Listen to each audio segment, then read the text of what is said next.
இப்போ 10th map important places பார்க்கலாம். பீடபூமி ஃபஸ்ட்டு பார்த்துடலாம். பார்த்தீங்கன்னா இந்த ஃபுல்லாக தமிழ்நாடா.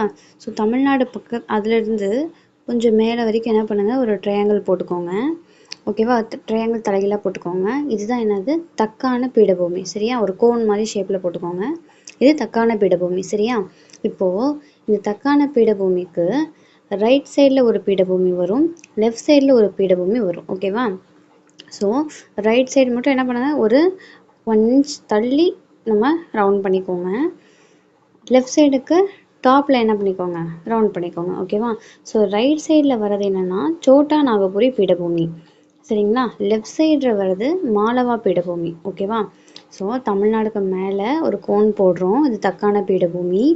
அதுக்கு ரைட் சைட் சோட்டா நாகபுரி பீடபூமி, லெஃப்ட் சைட் மாலவா பீடபூமி. ஓகேவா? ஸோ இந்த லாஸ்ட்டாக இங்கே தனியாக ஒரு பார்ட் இருக்குல்ல, இங்கே சென்டரில் ரவுண்ட் பண்ணி